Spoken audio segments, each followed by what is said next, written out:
So we can't allow our credit rating to go down. And the three major companies that give us our credit rating are all saying the same thing. And here's what they're saying in plain English. The debt limit is a problem, but it is the least of your problems. Your bigger problem is the debt. And if all you do is pass an increase to the debt limit and it doesn't come with a serious, credible, substantial plan to deal with the debt, you're in big trouble. And so I would submit to you that the biggest issue facing us on this issue is not the debt limit. The debt limit is actually the easiest issue. That's one vote away from being raised. Our biggest issue is the debt.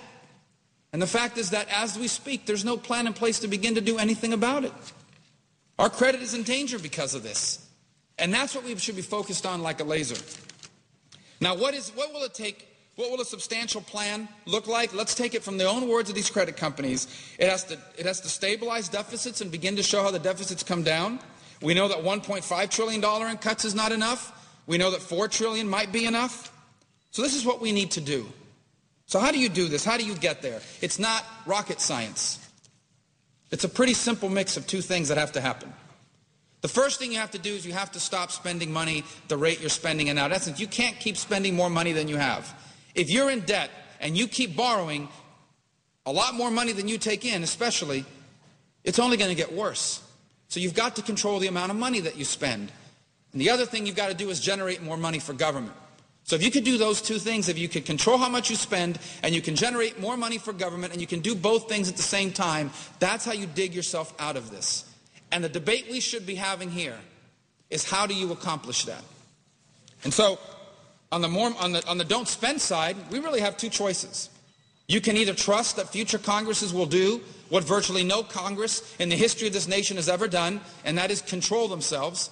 And I say this because when Republicans were in charge, they've never been able to control the spending money. If you let politicians spend money that they don't have, they will spend it.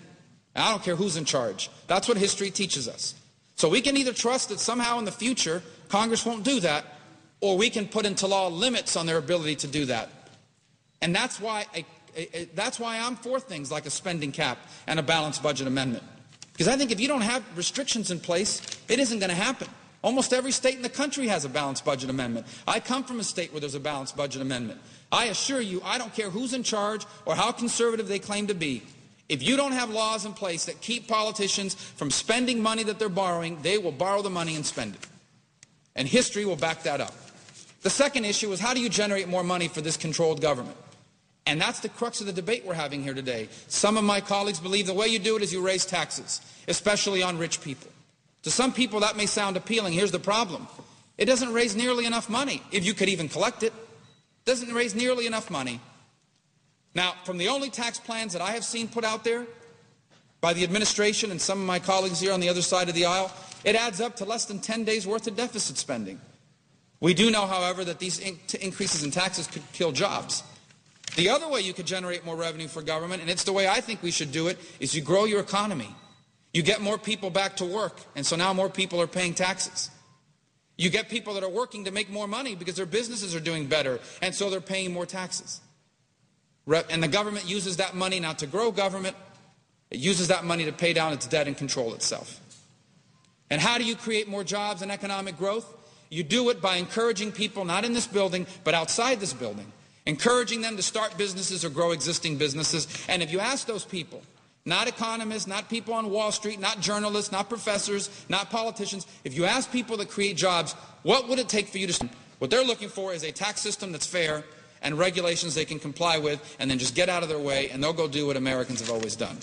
So those are our ideas. Here's the problem. Even as we stand here today, there's few plans on the table to do it. Now, I've watched the president give press conferences. I've watched the president give speeches. But I have yet to see a plan from the president. And with all due respect to my colleagues in the other party here in the Senate, I haven't seen a plan from them either. They're the majority party. They control this chamber. They control the Senate. And I haven't seen a plan from them. A moment ago, we heard this talk about we have to compromise. It's really hard to compromise when the other side doesn't have a plan. What do you compromise on? Where is your plan? You can't compromise if only one person is offering plans. There is only one plan that has been voted on by any House to deal with this issue, and it's the one we're on right now, cut, cap, and balance. I would submit that if you don't like cut, cap, and balance, if you don't think we need to cut spending, cap spending, and balance our budget, then show us your alternative.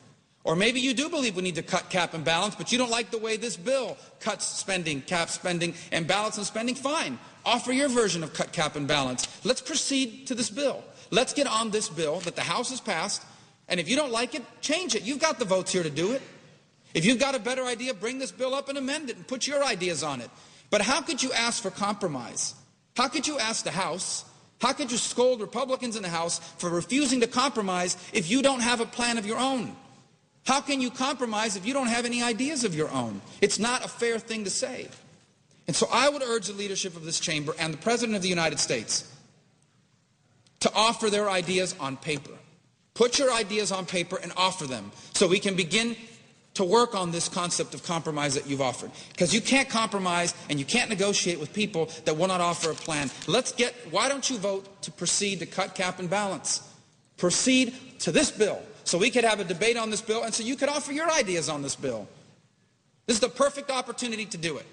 Let's stop negotiating in the media and through press conferences and start doing it here on this floor, which is what people sent us here to do. And I hope that that's what will happen. Mr. President, I'll yield the floor, and I'll note the absence of a quorum. Clerk will call the roll.